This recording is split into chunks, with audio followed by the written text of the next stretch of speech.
so I'm going to send it over to Sue Ossoff. Sue? Thanks so much, Carrie. I, too, want to welcome everybody to this webinar today. I'm Sue Ossoff, as Carrie said, with the National Clearinghouse for the Defense of Battered Women, and we're located here in hot Philadelphia. So thank you so much for joining us, as I said, and this is the second in our three-part series about when victims of battering are charged with crimes. So if you missed part 1 and or you haven't yet signed up for part 3, you can go to our website, and Dot will post it here, but I think those of you calling in know where you can find us. So thank you, Dot. And before I go further, I want to thank the FIPSA office. That's the Family Violence Prevention and Services Program at the U.S. Department of Health and Human Services. I want to thank them for their support of this webinar series, and maybe even more importantly, for their long-term support of so much of our work here at the National Clearinghouse on behalf of victims of battering charged with crimes. I also want to give a shout out to Angie, who's closed captioning today's webinar. Thanks, Angie. Appreciate it. We will be collecting questions in the chat pod, as Carrie mentioned, and we plan to leave about 15 minutes at the end of the presentation for questions. I'll ask Cindene I'll be collecting the questions, and I'll ask Cindene as many of your questions as I can. As you probably know, today's webinar is titled, When Victims of Battering Are Charged with Crimes, Effective Advocacy Strategies. And as was true with part 1, our presenter today is Cindene Pezzell, and it's my pleasure to introduce her today. So let's see if I can get the slide to move forward. I can do it there. Okay. You can see Cindene's bio there, and as you can see that Cindene, is our legal coordinator here at the National Clearinghouse. And here, we've been really fortunate to know Cindene for a long time. She was actually an intern with us during her law school years. And then she became a public defender here in Philadelphia, and she represented indigent people facing felony and misdemeanor charges. And during her final year as a public defender, she had this really kind of unique gig. She actually practiced exclusively in family court as a public defender, providing criminal defense to people accused of crimes involving the violation of a civil protection order. So she came to us with just a great history of experience. She came back to the National Clearinghouse in 2008, and she's been here as our legal coordinator since. And we're really delighted that she's conducting this webinar series for us. Just a quick reminder before I hand this over to Cindene. Just put your questions you have for her in the chat box. And like I said, we plan to leave about 15 minutes at the end for questions, and we'll do the best we can to cover as many as we can. And as Carrie mentioned, if you are listening in via telephone only and you have questions, please email DOT, and that's dot@ncdbw.org. And Carrie mentioned this, I believe, that you'll get a short evaluation when the webinar is over. It's really helpful to us and to Cindene if you'll fill it out. So we'll hope you'll take, it's about a 2-minute questionnaire. So if you'll fill that out, that'd be really helpful. So Cindene, thanks so much for all of your great work and your willingness to share more of it with us today. So without further ado, I'll hand it over to you. Hey, thank you so much, Sue. I'm really glad to have the opportunity once again to be talking with so many people about doing good work on behalf of victims of battering who have been charged with crimes. I know that many of you were probably able to participate in part 1 of this series, and many of you probably were not, but as Sue said, you can definitely feel free to go back and check out what we were talking about before. A little bit for those of you who are not familiar with the National Clearinghouse, we are a national nonprofit organization physically located in hot Philadelphia, as Sue said, and our focus really is on assisting victims of intimate partner violence who have been charged with crimes. We do that in a number of ways. We work directly with defendants. We also consult with defense attorneys, experts, and we do work with advocates as well. I was able to take a quick look at the participant list today, and it looks like we have a large number of community-based advocates on the webinar today, and I'm really pleased to see that and hope that this information can advance your work no matter in what capacity you assist charged and incarcerated victims. The work we do is case specific, so we consult on very specific accusations and defenses and try to work with defense teams to figure out what really would be the best strategy for providing a defense that has some relevance to somebody's experiences of abuse. And we do this work at whatever stage of the case the survivor is at, be it pre-arrest or post-conviction or even as far as clemency and beyond. So you can take a look at our website if you want to know more about what we do. There's also some great resources there, which we'll be talking about a little bit more specifically near the end of this webinar. So today is going to be a little bit different than the webinar we presented a few weeks ago. And if any of you have been on our webinars before, you will notice that this one might have a little bit different of a focus than you're used to seeing. We're going to spend some time talking about some features of the criminal legal system from a defense perspective. As I said, I looked at the participant sheet and I see that a lot of you come from careers and backgrounds where you have a great deal of experience with the criminal legal system. So some of this is definitely going to be review for you.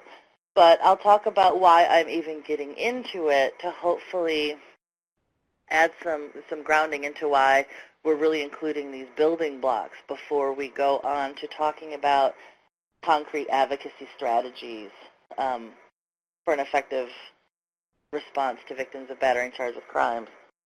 So that being said, when questions come up, as Sue said, please include them in the chat box, even if they're questions about the way the criminal legal system works, because as I'm going to talk about in a minute, I think, the more we have the opportunity to kind of look under the hood, so to speak, at the way the system works, the way that it does, then we're better able to direct our advocacy efforts and attention to the survivors we work with in ways that is helpful to them. So when I use the word victim or survivor today, I'm always going to be talking about a victim of intimate partner battering. When I use victim, I'm not talking about the position that somebody might have in a criminal case. And I try to be explicit about pointing this out because a lot of the criminal legal system language that we're used to refers to witnesses for the prosecution as victims. But because we work in the field of anti-violence, anti-intimate partner violence, we just always want to be using our language in a way that reminds us that it doesn't matter what side of the courtroom somebody's sitting on, they can be a victim of intimate partner battering, that getting arrested does not erase or negate somebody's experiences of abuse. And to hopefully make sure that there's clarity throughout, if I am talking about a witness for the prosecution in a criminal case, I'll refer to them as a complainant or a complaining witness. So, as I said, we're going to start talking about some features of the criminal legal system from a defense perspective. And some of this is going to feel super basic to some people. But I want to tell you why we decided to start going over some of these fundamentals over the years. At the Clearinghouse, we welcome questions. We love when people come to us with questions. And we would end up getting a lot of questions from very experienced advocates and other people that kind of showed that when their experience was primarily on behalf of the prosecution or primarily in civil court, there was just some things about the criminal legal system that went kind of missing. So, for example, we would get questions about how come the system is set up where batterers get lawyers all the time, but victims never do. We get questions about how come, when a judge sends an abusive partner to jail, how come he doesn't order that she gets full physical and legal custody? We get questions about how come it's set up to where it seems like the victims are never believed, but everybody's always talking about how a defendant is innocent until proven guilty. So, these are the kind of things that, fair enough, come up when we're used to experiencing, our complex legal systems and the ways that they overlap or actually don't. But it is these, fundamentals in these building blocks and knowing about them that is the stuff that can be really helpful to the survivors that we're working with. Survivors are always going to, advocates are the people who are, in addition to attorneys, they're very well placed to answer some of these questions. And, I'll probably say this again later on in this presentation, but we all know from the work that we do in our various capacities that the more information, the more accurate information that a survivor has, the better they are positioned to navigate their choices and to choose their options in a way that makes most sense in their lives. So being able to tell them, why it is, that they were appointed a lawyer, being able to tell them why the prosecutor doesn't represent them, that kind of stuff can be really, really helpful on a fundamental level when working with survivors who have been charged with crimes. It also bears mentioning that domestic violence and sexual assault cases are a bit unique among cases because there does tend to be a lot of overlap between court systems. As I think we all know, survivors who are involved in court systems are often involved in multiple systems at once. And the delineation between what's going on in the different systems isn't always so clear. For example, she might be a defendant in criminal court because she used defensive force against her abusive partner. Well, maybe he's also got her in civil court trying to get a protection order. Maybe she's also involved in CPS because it's being alleged that her children witnessed that supposedly violent event. So all this overlap makes these nuances of what system is supposed to do what very tricky. So the more information we walk in the door with, the better we are positioned to do our various jobs. I kind of already touched on this, but it's, even if people who have been involved in the criminal legal system for a long period of time have done so on behalf of the prosecution, they're definitely coming in with a rich experience that's going to be helpful in working with defendants. However, it's important to know where those similarities begin and end and where the differences start, because it's really going to impact how we move forward and move forward doing our jobs. And also having this conversation can help us chip away just a little bit more, at the cultural idea. I think it's, not just within our movements, but within, within our society and within our cultures, that the criminal legal system is a place for good people / victims on one side and bad people / defendants on the other side. So the more we can reinforce that dichotomy is actually not a thing, the better off we're going to be to move forward.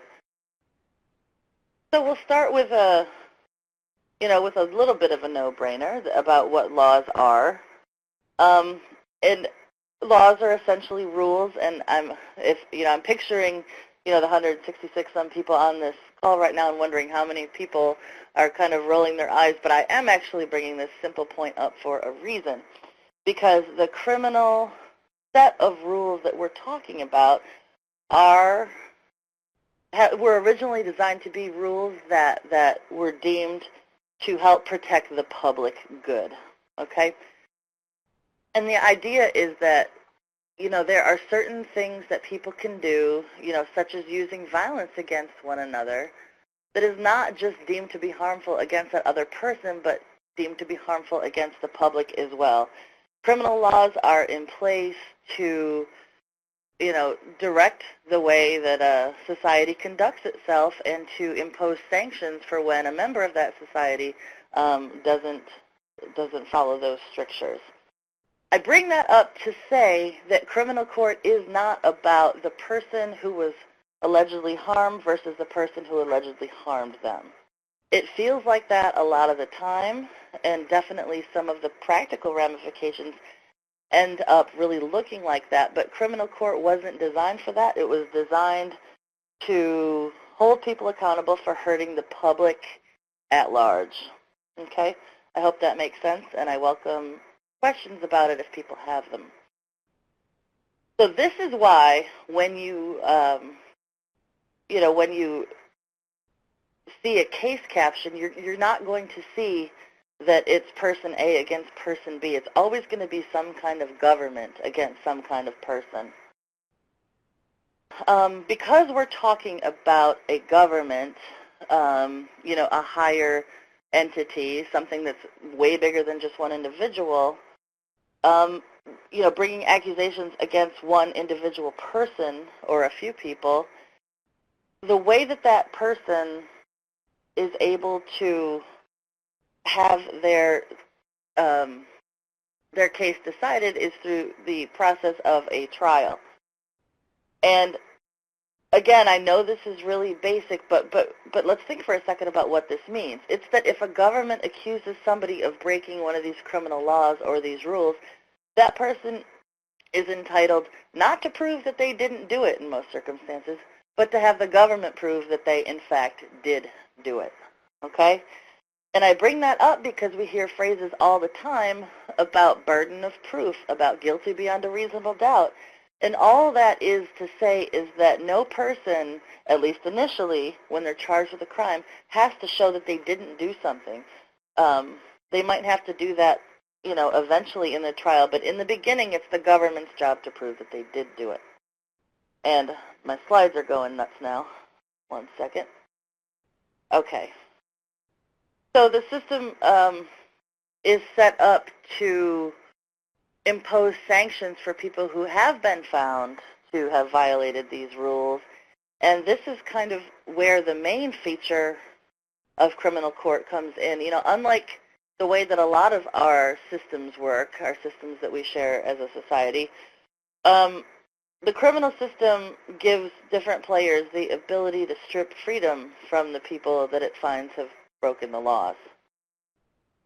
The most profound one in some places is, in this country, in some places, we still have the sanction of life or death for certain things.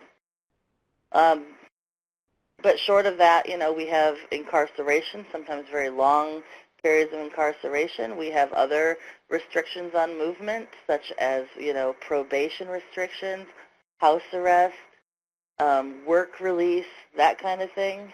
There's, the courts empowered to impose programming, impose community service, work requirements, that kind of thing. So the criminal court, in the end, has this ultimate life or death power, this power to strip freedom and impose these sanctions, and that's an awful lot of power.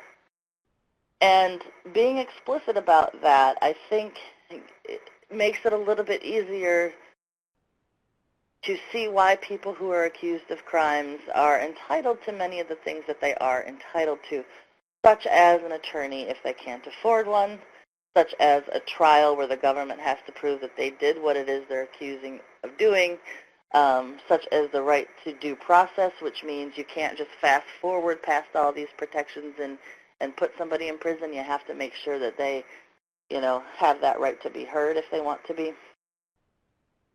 So the goal of criminal court, obviously, we would like to see criminal court as a place where the truth can be determined. But ultimately, the goal of criminal court is to determine whether the prosecution can prove that the charged person is guilty or whether they can't prove it at all.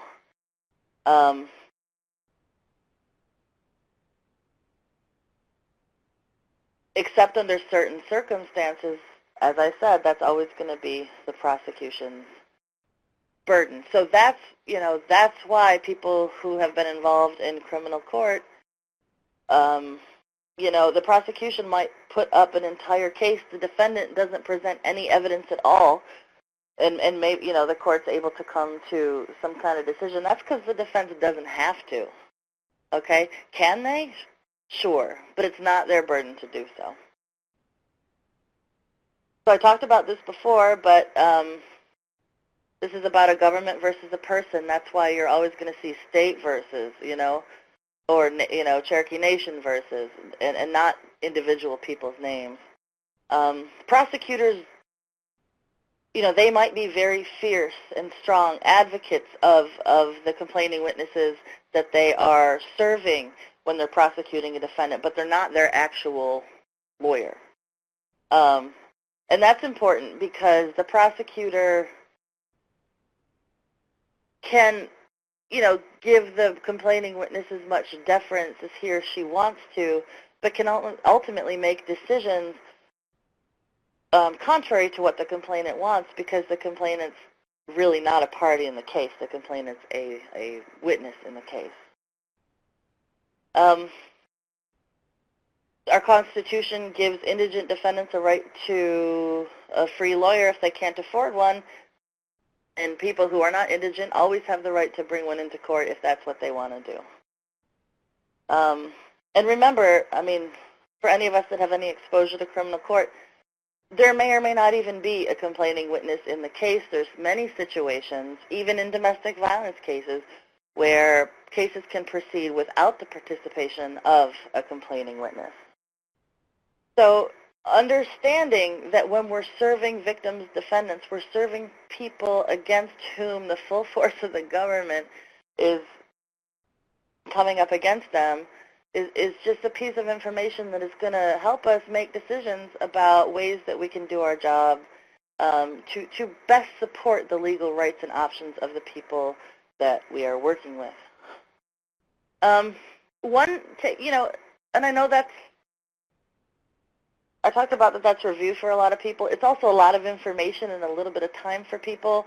But if there's a takeaway here, I think it's just always important to keep in the back of our minds that the government, it's not supposed to be easy to convict somebody of a crime. It's not set up to be easy. When we say that people have to be proven guilty beyond a reasonable doubt, that's because we are trying to, the system's trying to balance the scales a little bit. A very well-resourced government against a private individual should have to work pretty hard in order to prove their case. Now, does that mean that that's how it always plays out? Absolutely not. I think it's definitely fair to say with beyond a reasonable doubt ends up being interpreted in many different ways when viewed through, lenses of different oppressions that people have follow them into the courtroom.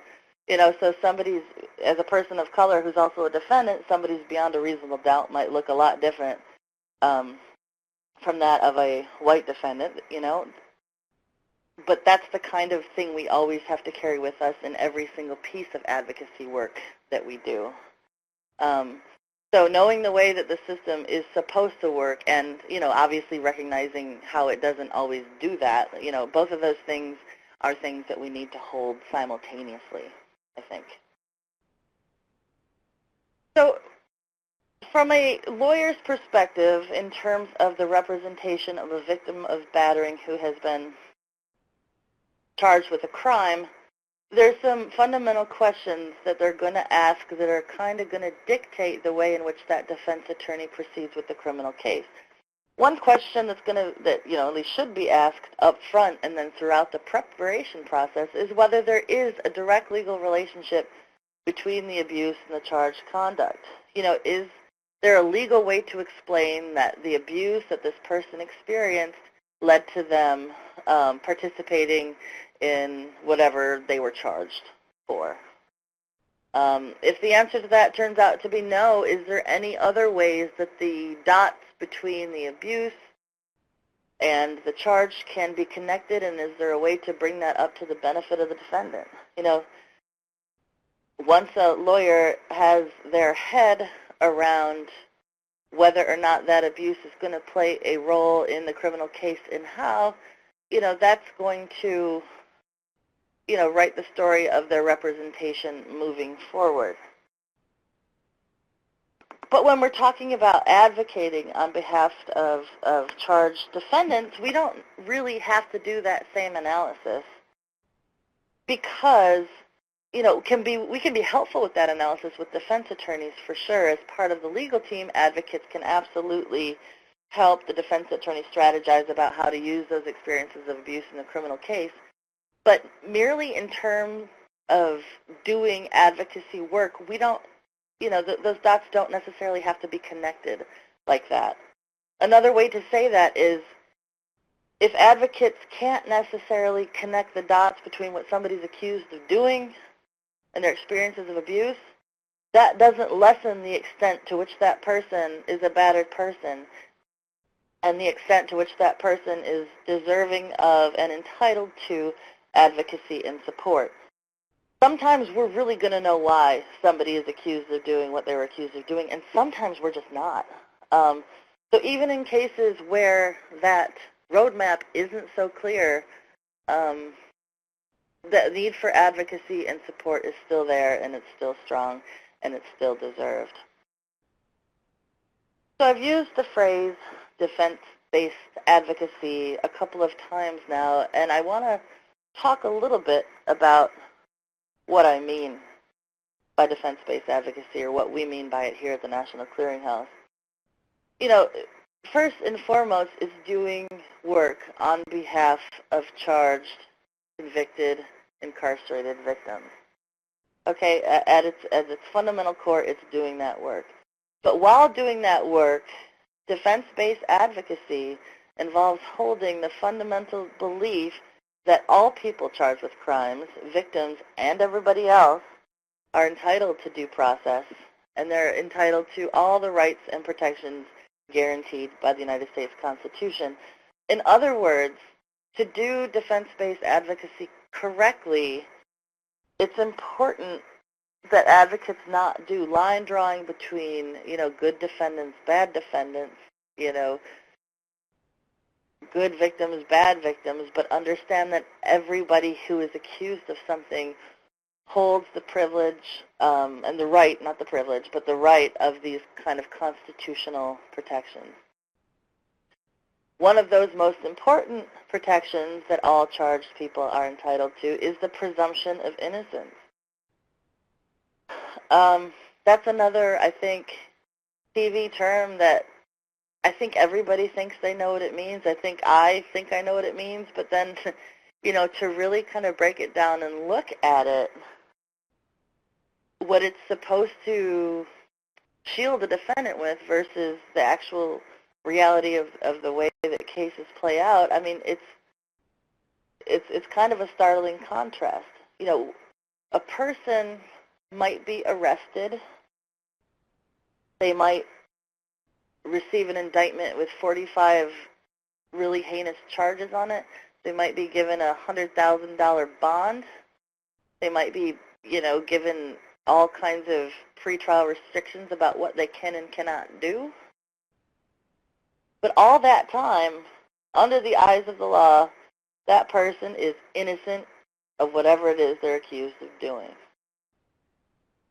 And so to the extent that we can hold that with us as we do this work, you know, whether it's keeping that frame for the people we're working on behalf of or keeping that frame for defendants in general, it's an important reminder that that person remains protected by the cloak of innocence unless a judge or jury ends up saying that they're in fact not innocent and that they are convicted of a crime. That gets, you know, I can't emphasize how strongly that gets lost. And so as advocates working on behalf of defendants, we can help make sure that doesn't get lost. And the reason that that's important is because people who haven't been convicted of a crime but they're charged, they're still going to want to be, working in their communities. They're still going to be wanting to access services. They're still going to be wanting to parent their children. The presumption of innocence means that there's no reason not to let them do those things. And so our advocacy has to have that presumption of innocence folded in there. Also, all defendants have the right to a defense attorney and a vigorous defense. Doing criminal defense work cannot involve working harder on behalf of people who have more palatable cases or easier cases. It cannot involve picking and choosing who we think the, worthy defendants are, either to give representation and or advocacy to. Defense-based advocacy means that all defendants have those same rights to a defense attorney and a vigorous defense. And as I stated before, from the defense perspective, to understand that the work is being done in order to counterbalance the immense weight of the state that's coming up against that individual person. Okay. So defense-based advocacy is a crucial part of doing advocacy in general, because getting arrested doesn't make somebody's experiences of abuse stop affecting them. Now, I said it that way because I was going to say they don't make somebody's experiences of abuse turn invisible, but unfortunately getting arrested often does that. So as people doing defense-based advocacy work, we're all the people in the positions to make sure that that invisibility doesn't happen. Defense-based advocacy is crucial because people who are victims but also defendants are among the most vulnerable victims and often most in need of services and support. I talked about this intersection a bit on the last webinar, but I want to reiterate that, somebody who's being battered by their partner is already incredibly vulnerable. But combining that with somebody who is having to also defend themselves against the power of the government is that much more vulnerable. Now, when that when that abusive partner can use the power of the government to his or her benefit to even exert more coercive control, then you have somebody who is in this really desperate need of advocacy, support, and services. And finally, making a distinction between the advocacy that a lot of our programs do on a day-to-day basis and defense-based advocacy is important, because there are strategies that might work well with non-charged people that could really be either ineffective or detrimental to people who are charged, and we're going to talk about some of that stuff. So centering the fact that the people we're working with are charged will help us avoid those advocacy strategies that can end up undermining somebody's legal rights and options, and in some cases even their safety. So this is where we get into the meat of some of the very practical, concrete things advocates can do to help support victims of battering who have been charged with crimes. And I want to start by, I've never been able to say it as well as Connie Burke at the Northwest Network has been able to say it, but there's just a fundamental truth that victims are more at risk of arrest than non-victims. And the way she always explained that was just so poignant to me, was very simple, just by saying if somebody is being abused and somebody's not being abused, where are the cops more likely to show up? Okay, that was one of those aha moments for me. Wow. So yeah, even if somebody's not the one doing the battering, the cops are showing up there and not necessarily somewhere else. So by virtue of somebody being, being battered, having coercive control exercised over them, they're at higher risk than people who don't have that happening to them. That being said, the victims that we're working with in any capacity should know their rights in the event of arrest. Now, I'm always kind of hesitant to talk about this because I really, I don't want every single victim that we work with to fear, that they can't use the police as a resource. I mean, I think the individuals we work with have their own experiences with relying on police or not relying on police. So I don't want to have this big scare tactic in our advocacy programs about utilizing the police. But that being said, I do think it's important for everybody to know what their rights are if the worst thing should happen. So whether or not somebody's ever been arrested, now that I say that out loud right now, it's a good idea for everybody to know their rights in the event of arrest, not just victims. But that's a role that advocates can have a really effective impact with, I think, is making sure that the people that they're working with knows what their rights are and knows how things may go down if the police end up getting involved in their lives in one way or another. Now, when I'm talking about rights, I'm really specifically talking about making statements to the police, the whole right to remain silent thing, which we'll get into a little bit more later, and searches, the right to be free from search or seizure. The way that I see this coming up for victims, particularly those who haven't been suspected of a crime, is that this isn't just victims, this is people in general, but people consent to searches all the time when they absolutely don't have to do that. And for victims, there may be a really pressing, not just legal, but pressing safety need why they don't want their premises searched. So having people understand where their rights begin and end can be a really protective thing for people, especially those who are being battered by their partner. Because victims are more at risk of arrest than non-victims, safety planning can really include things around arrest. Is there a contingency about who would pay bail if the worst should happen? Is there a plan for where the children should go? Is somebody in place to notify somebody's place of employment?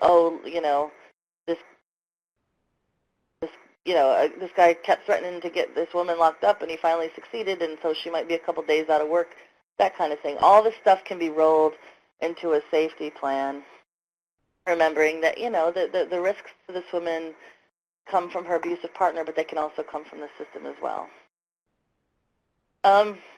So up front, that's kind of stuff to think about whether or not victims have been charged. But once they are, we're going to talk about some of the fundamental practices that advocates can engage in, and then we're going to get a little bit more detailed.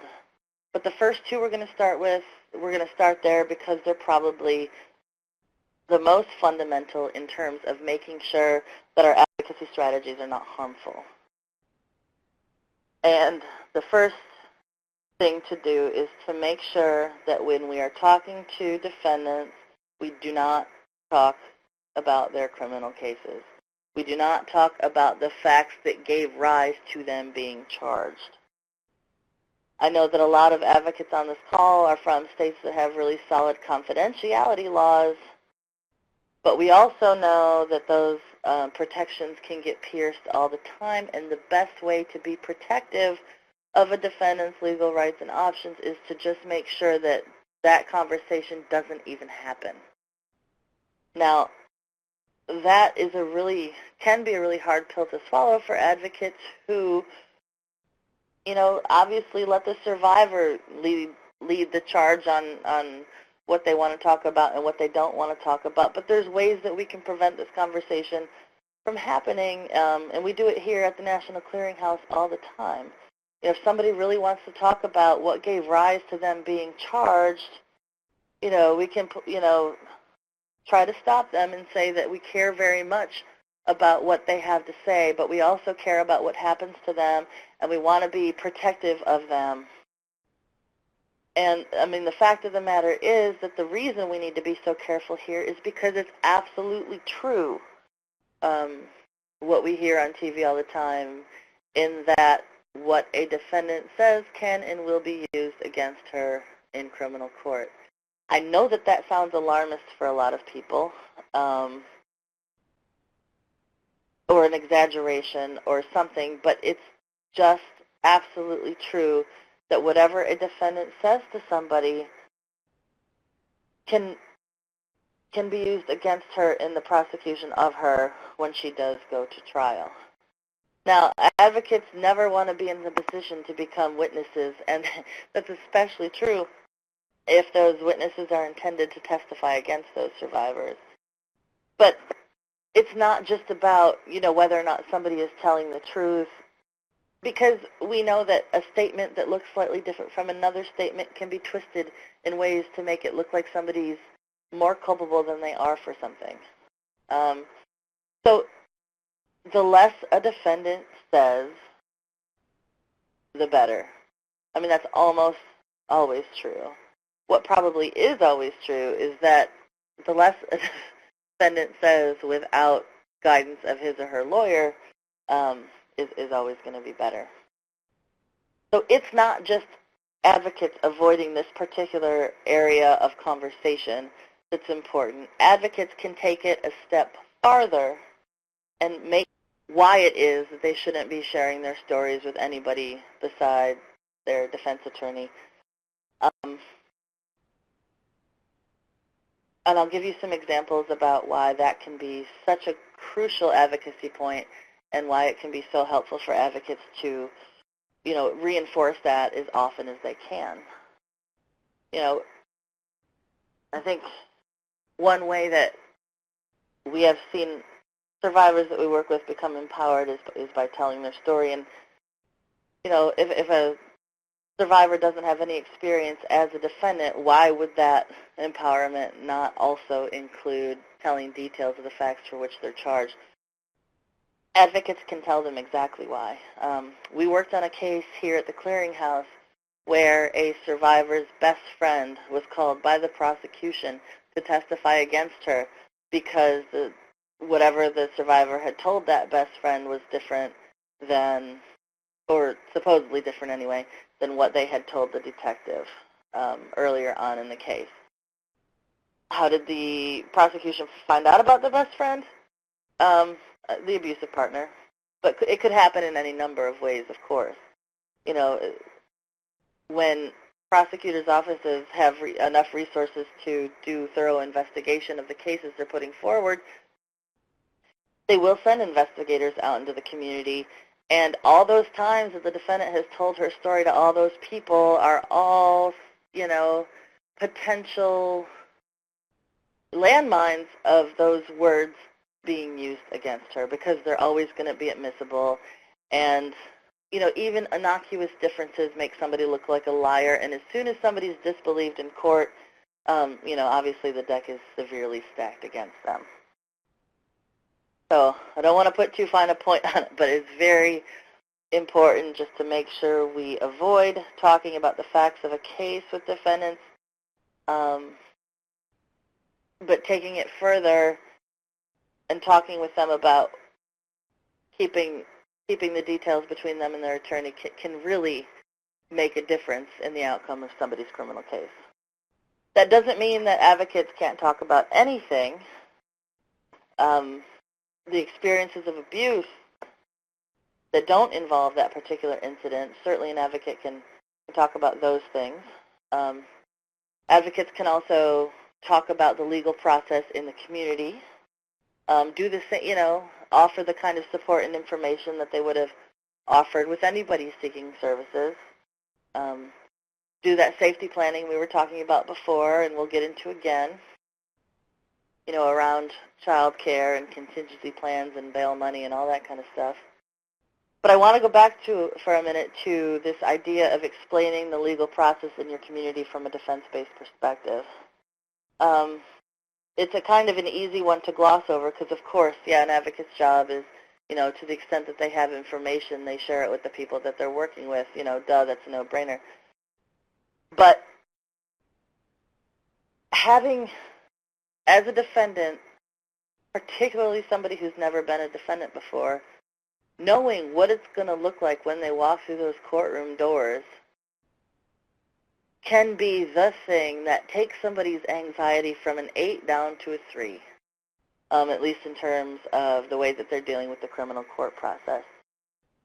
The detail that advocates can share about what time to arrive in court, what door to go in, where to park if they have a car, or what bus to take if they don't, whether or not they can bring their children, what they should wear, if they're allowed to have cell phones, if they're allowed to bring medication, baby formula, water, those kinds of things. All these things are pieces of information that the defendant who is equipped with them is just going to be so much better off than the defendant who's not. And then there's some bigger things, like where to sit once you get in the courtroom. If somebody has been a complaining witness against their abusive partner in the case and now they're a defendant, it's going to look really different. Who you check in with might be different. Where you sit in the courtroom might definitely be different. But who where the prosecutor sits and where the defense attorney sits, particularly if they haven't met their attorney yet, who the judge is going to be, and the big one, at least in my experience, whether they're going to be expected to say anything at any particular hearing. These are the things that advocates can make sure defendants know before they walk into court for the very first time. A lot of you might be asking yourself right now whether or not, isn't that a lawyer's job? Isn't that what a lawyer's supposed to do? I would say in an ideal world, yes, that would absolutely happen, but we know in many of the communities we work in that lawyers aren't even appointed until that first court date yet.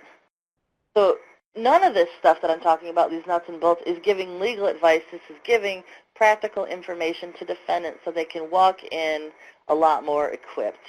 And they don't have to, spend their attention and anxiety on these nuances. They can, do what they always have to do in terms of, navigating their lives and their children's lives and their own safety. So the more information advocates have about what court looks like for a defendant, the better off that defendant's going to be every single time.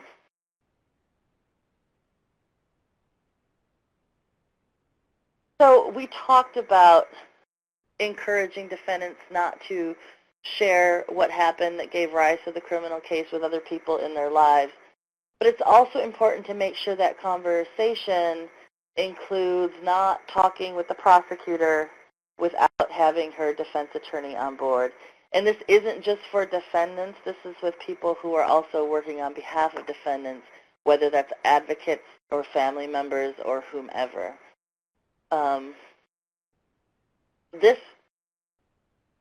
is kind of our second big takeaway, concrete advocacy strategy here, and it comes up so often, and and it's because victim defendants are working with people who are really accustomed to the way the system works from a prosecutor's perspective.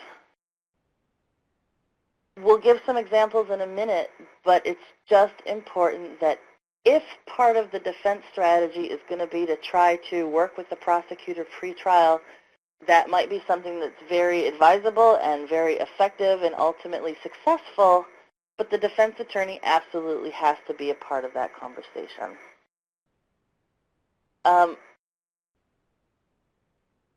Advocates sometimes, cock their heads a little bit at this one, particularly those who have really good, deep, long-standing relationships with the prosecutors in their communities. They may full well know that all they have to do is pick up the telephone and they can get a case dismissed in an instant.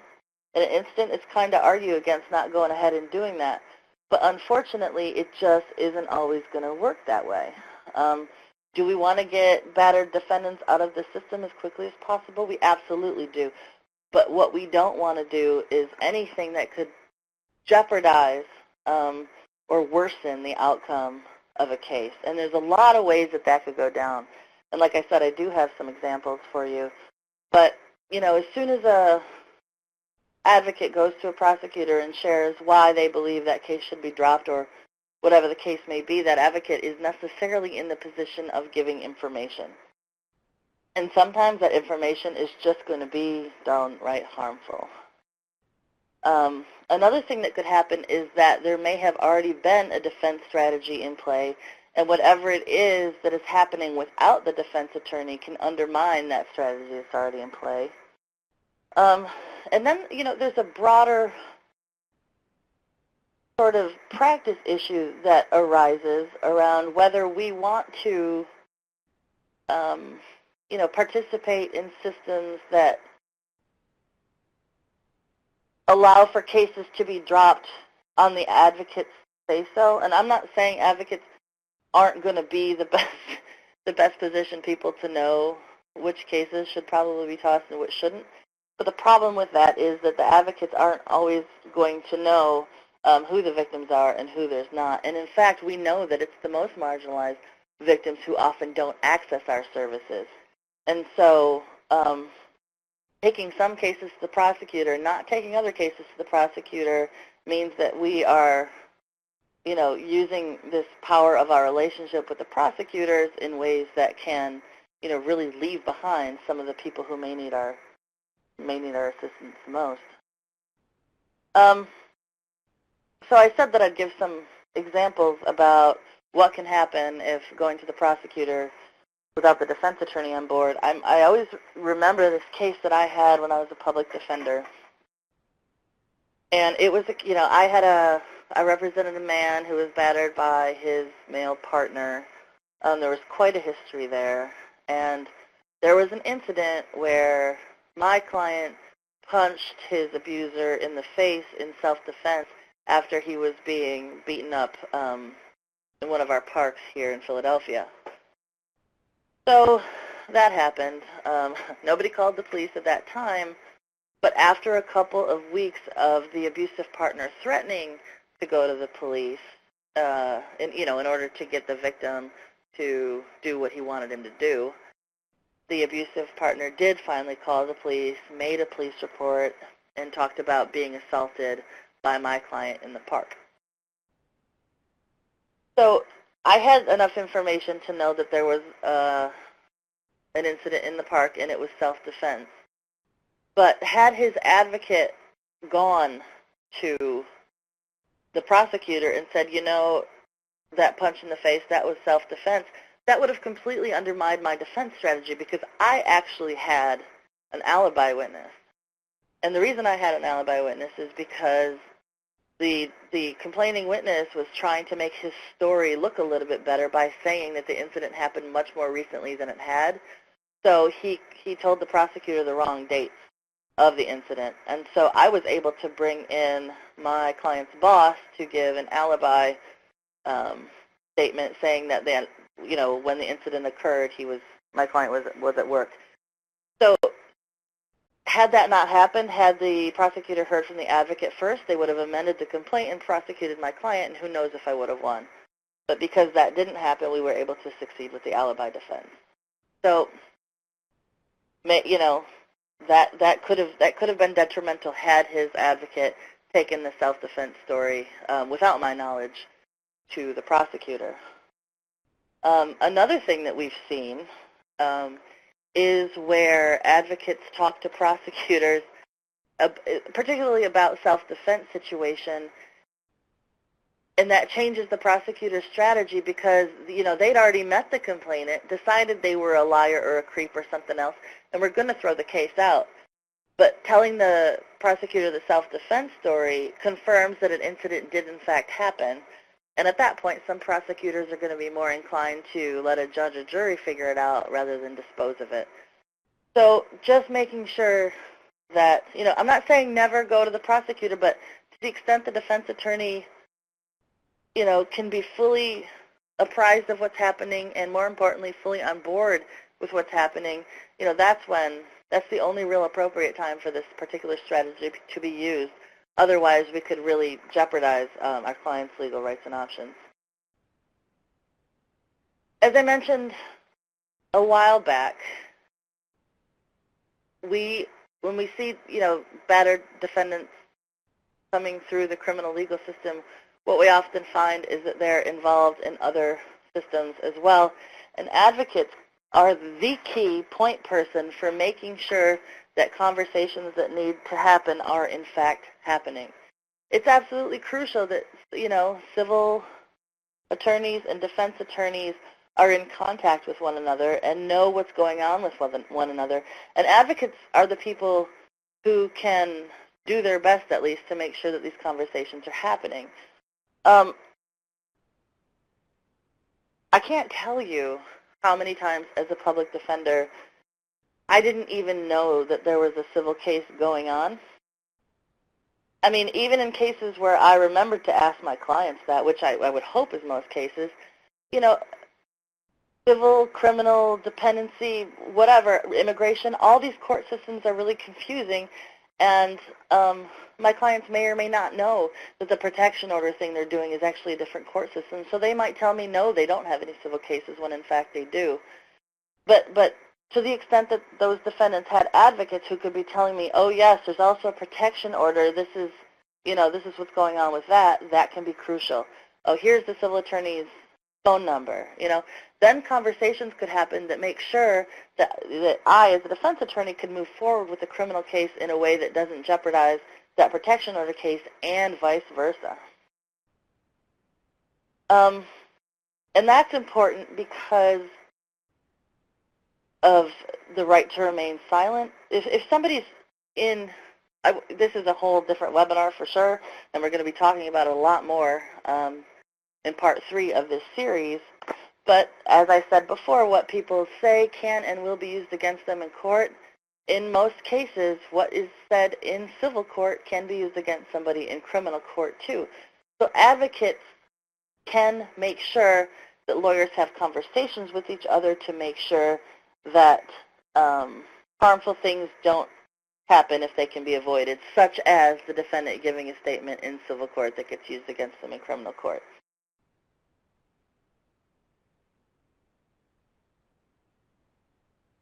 We talked a lot in the last webinar about barriers that get in the way, get an advocate's way of working with defendants, and making sure that those barriers are not invisible to us and that they are on our radar. That's the only way that we're going to be able to overcome those barriers. So being able to recognize them, call them out, and overcome them, that's what's going to put us in the best position, and by us I mean advocates, put us in the best position to do our respective jobs.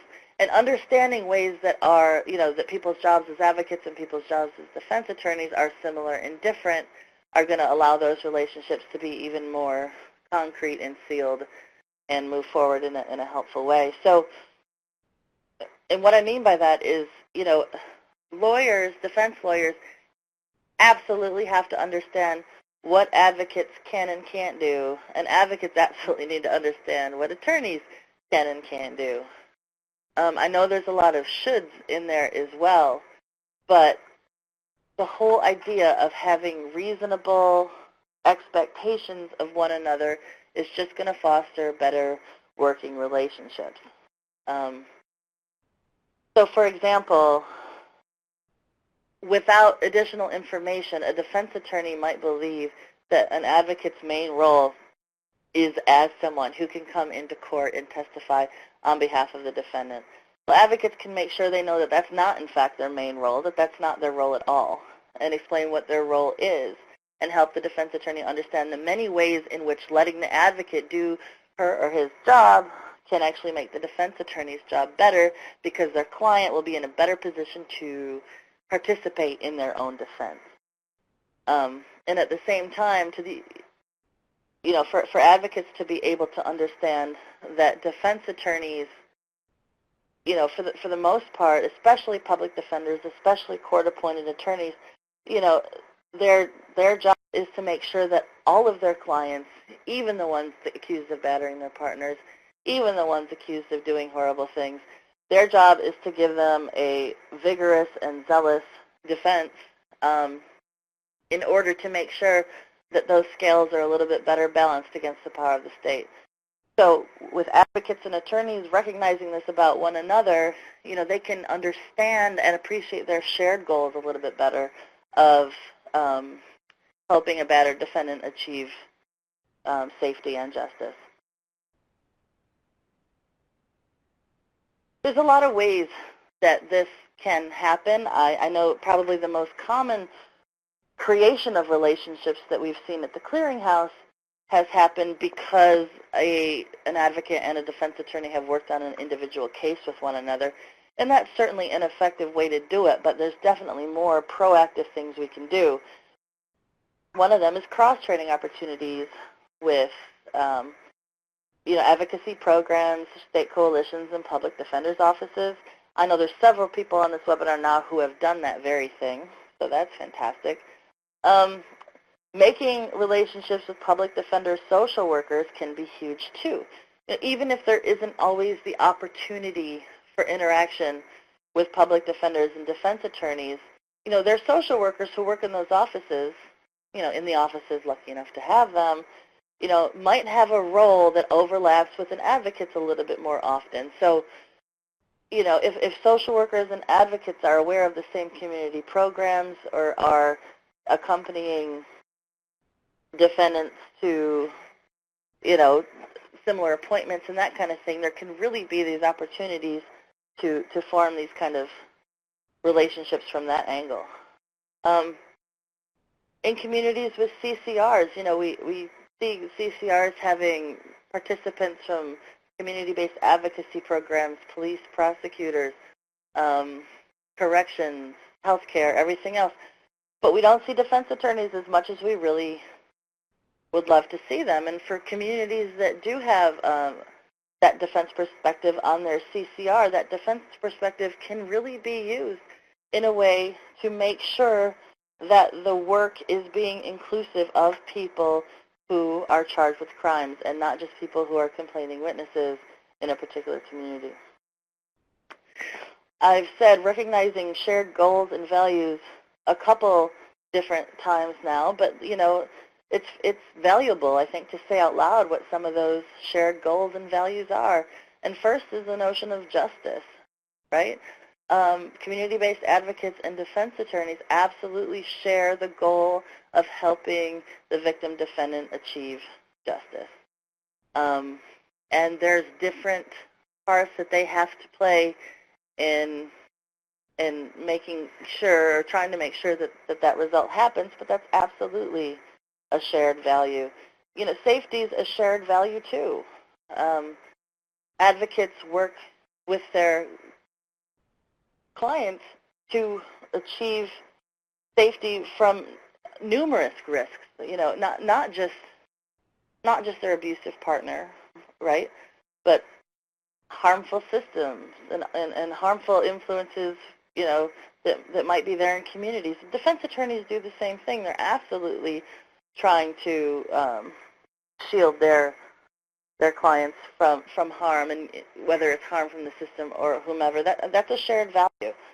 And so getting on that same page and realizing that doing this work is not about, this side versus that side, but about achieving safety and justice, that's where I think people can really come together to do this advocacy work really, really effectively. So I'm just kind of keeping my little eye on the clock here. And I mentioned early on that the clearinghouse does work with people pre-trial all the way through various post-trial proceedings. And it's really important that advocacy happen at those various stages as well. So I think, I frame a lot of my examples and the things that I say in terms of people who are facing charges. But even folks who have been acquitted or had their case dropped, they may need the same kind of defense-based advocacy too. So they may be exonerated. They may have some kind of vindication by having their case dropped, but there can be some lasting effects of the criminal legal system that advocates can absolutely help them navigate. if bail money was paid, advocates can really help people do things like get their bail money back, make sure that their documents are returned, talk to them about the importance of filing for an expungement of the arrest itself. When somebody's acquitted or somebody's case gets thrown out or discharged or whatever it is, there's often this giant feeling of relief because that person is not going to be facing probation or incarceration any longer. But we can't let that extreme feeling of relief make us forget that there are still going to be a ton of consequences just because of the arrest itself. When people are not acquitted or don't have their cases dropped, but they end up being sentenced, that's an important advocacy point as well. And that's whether or not somebody ends up going to jail or prison or ends up on probation or in another sort of non-incarceration state control. Advocates can help people, kind of navigate the mental toll that those kind of restrictions on liberty are going to take. But they can also make sure that defendants, that the programming that exists in communities are fully made available to these defendants to the extent that the programming helps them actually be successful on probation or on parole. And there's a lot of ways to do that, and one is by working directly with defendants, but another is to make sure that defense attorneys know what the options are. And I'm not talking about trying to get people overscheduled or overprogrammed when they're facing probation or parole, but I'm really talking about working with defendants and defense attorneys to make sure that if there's things that the advocate can offer that will help them make it through probation and parole successfully, then those are definitely the things to focus on. Reentering survivors, we're seeing lots and lots of community-based advocacy programs really centering reentering survivors and figuring out ways to support, assist, and advocate for people who are returning to communities after doing a period of incarceration, whether that's in a jail or in a prison, and that can be the difference between, returning to prison or not. That's just a really important point of advocacy. So if we're going to do this work, we obviously need to make sure that the victims who need this work have it available as a resource, know about it. One way to do that, and I know this isn't easy, but one way to do that is to accept select calls from people in jails and prisons. Involvement in community-based bail funds or knowledge of the bail funds that are available can be really helpful for advocates as a resource to pass along to the people that they work with. Including information in jails and prisons about the services and support that can be offered by a program. This one can be huge too. For those of you who have been inside a jail or inside a prison, there's often bulletin boards that people can go to learn about various resources. And there's a number of reasons why. Obviously, we want people, if it's our mission to serve somebody, we want to make sure that the people that it is our mission to serve know about us and know to come to us. And so that's important in any context. But putting information about our programs in jails and prisons sends the message that getting arrested isn't going to be a deal breaker to this person accessing our services. I can't tell you how many survivors I've had say to me that, oh, I used to work with such and such program, but I can't now because I'm the perpetrator. So having information in jails and prisons about our services can help debunk some of those beliefs that are so pervasive that even survivors have them. I already talked about sharing information about what to do if arrested. I already talked about building relationships with defense counsel. Advocacy pre and during trial. We touched on this a bit as well too. The safety planning piece is really important. Court accompaniment can be huge. It is one thing to give somebody information about what they're to expect walking into a court, but to actually be a visible support person can be incredibly defective, particularly for a defendant, because they're going to walk in that room and understandably have the feeling that everybody besides their advocate and their attorney are not on their side. Explaining the legal process from a defense-based perspective. I see that we're running out of time, but I want to give you an example about how knowing what it looks like through a defendant's eyes is important.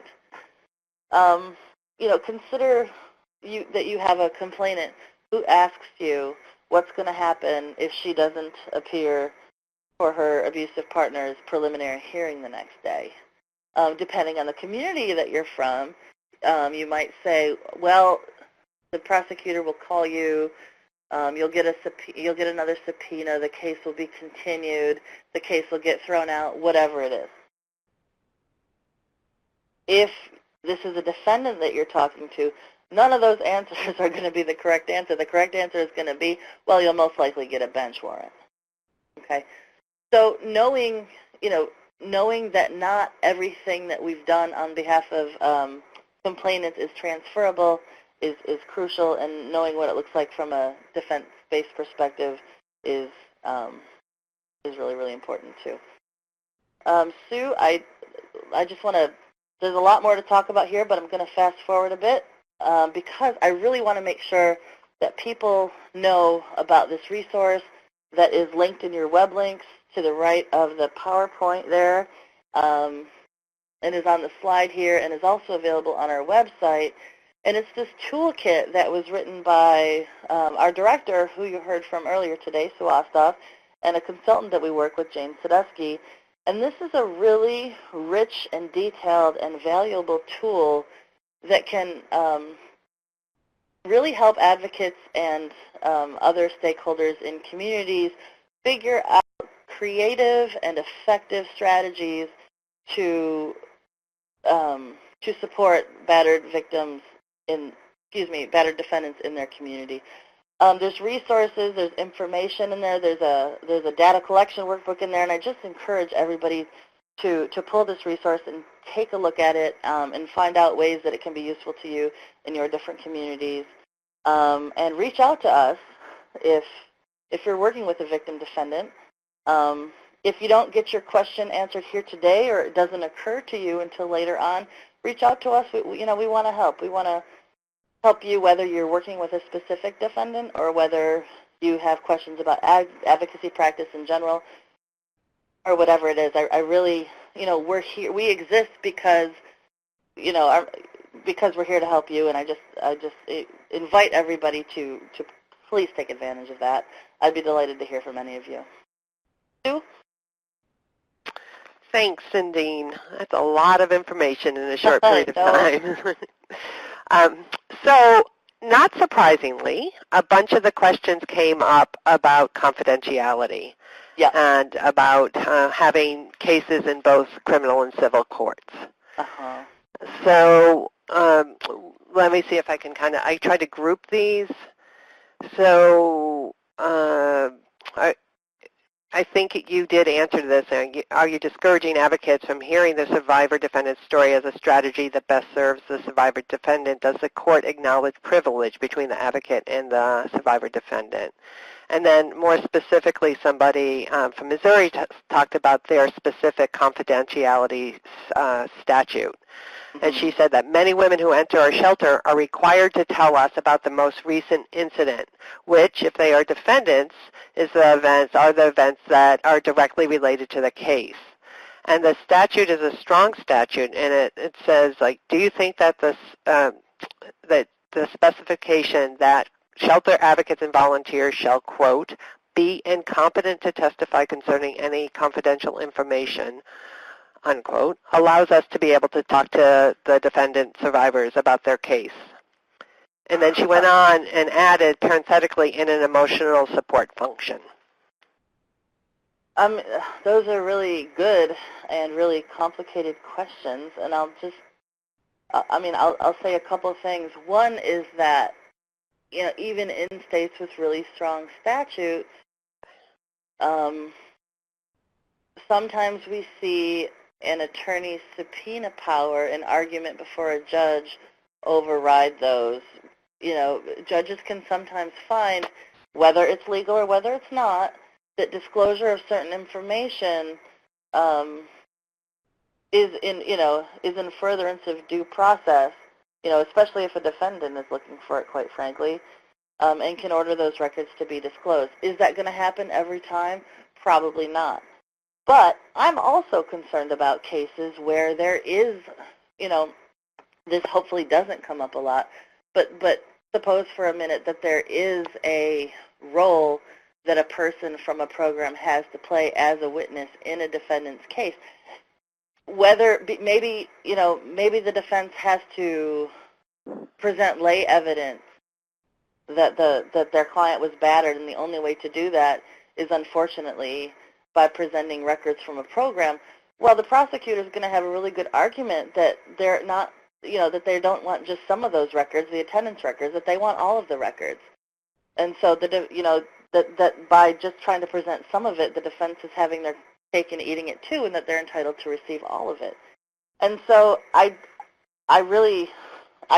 hear what everybody says about the strength of their confidentiality statutes or statutes that say they're incompetent to testify as witnesses. I just encourage everybody to know the edges and corners of that and the different ways that that can be gotten around in many different situations.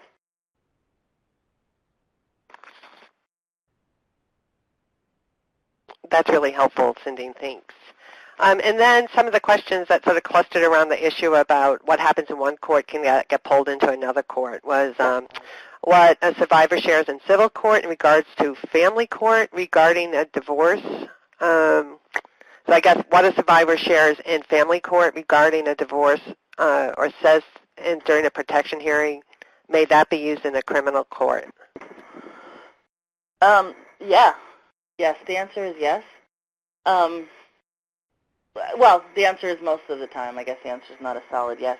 There are some states that have statutes making it admissible civil proceedings in criminal cases, but most states absolutely do not have that.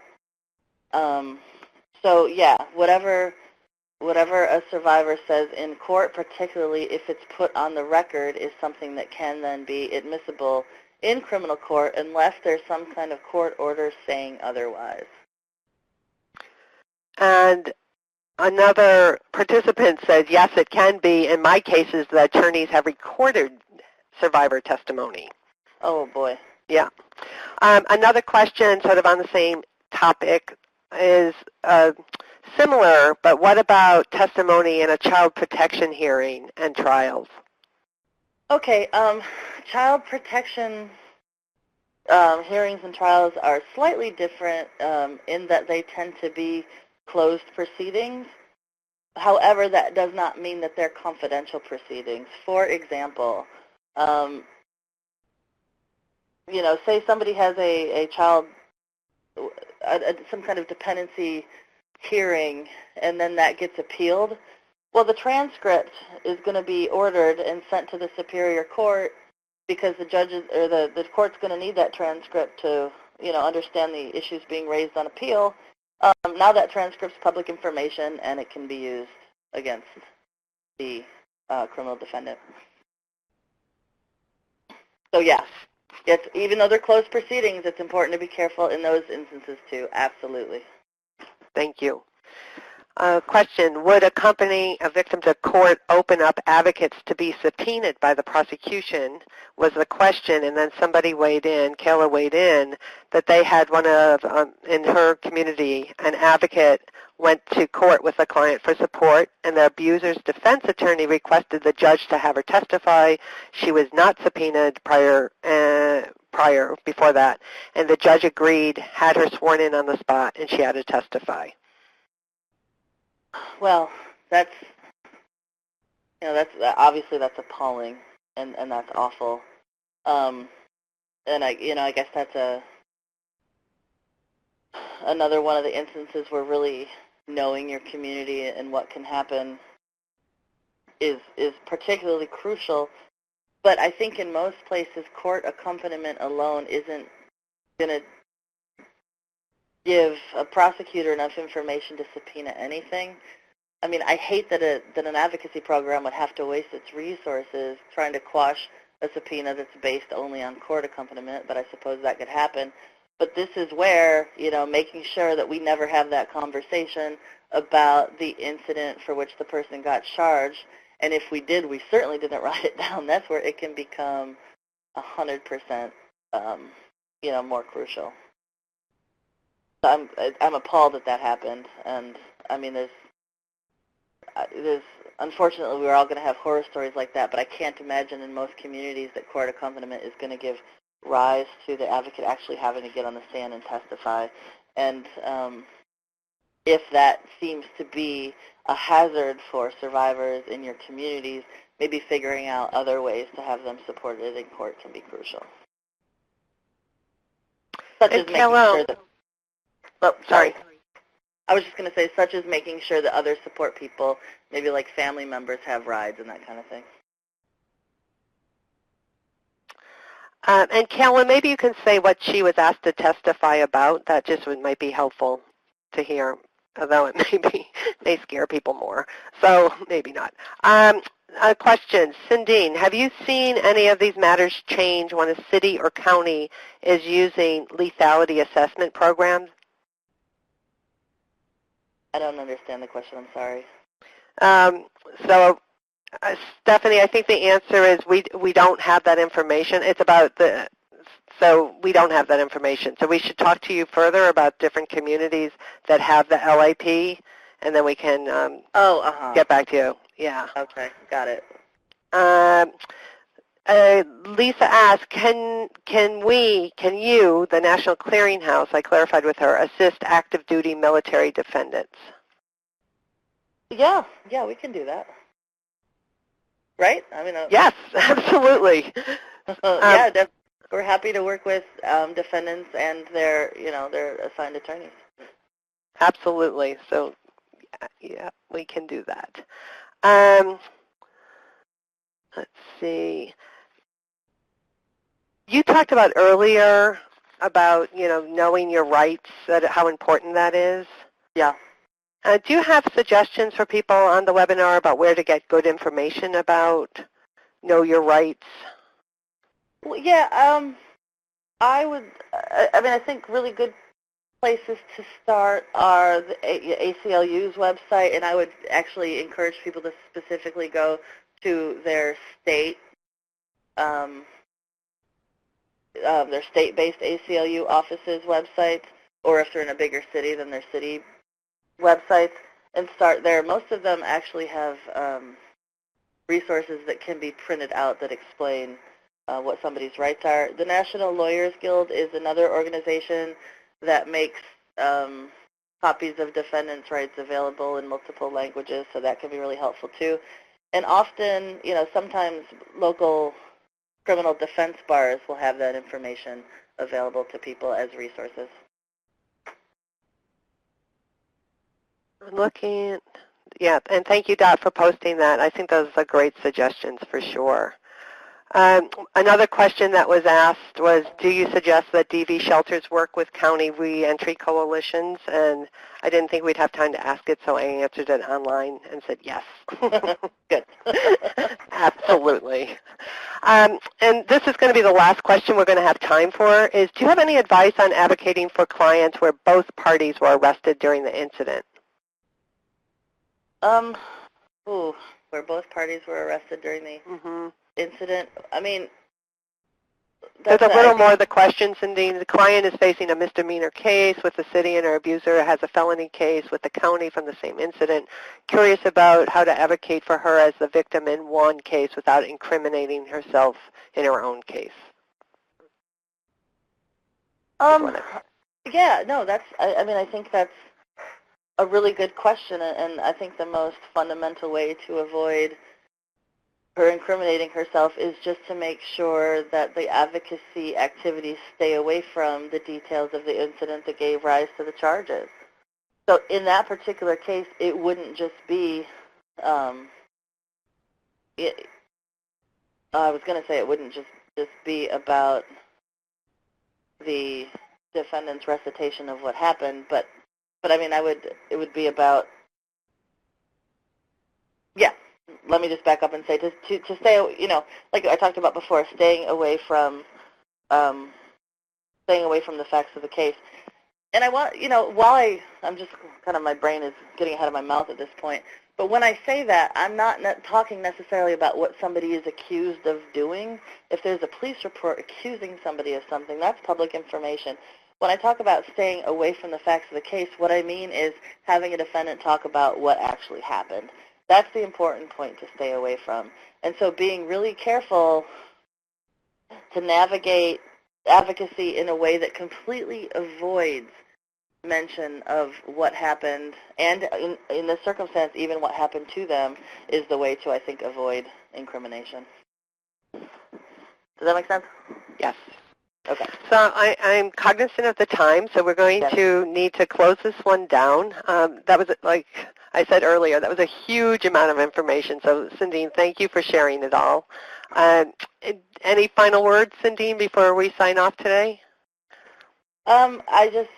I would love to see everybody come back in a couple weeks for our part 3, where we're going to give another even more huge amount of information.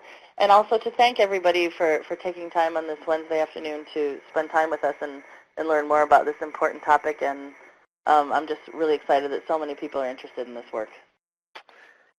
As are all of us here at the National Clearinghouse. So really feel free to reach out to us if you're working on a case that involves a victim who is facing criminal charges or is in jail or is in prison.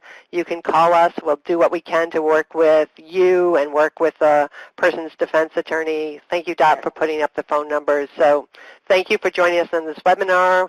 And like Cindene said, we hope that you'll join us on the 3rd part of the series, and if you haven't listened in on the first one, I encourage you to go and take a listen to that too. Thank you very much. Thank you so much, Cindene. And thank you, Dot and Carrie and Angie. Okay. Have a good afternoon. Bye.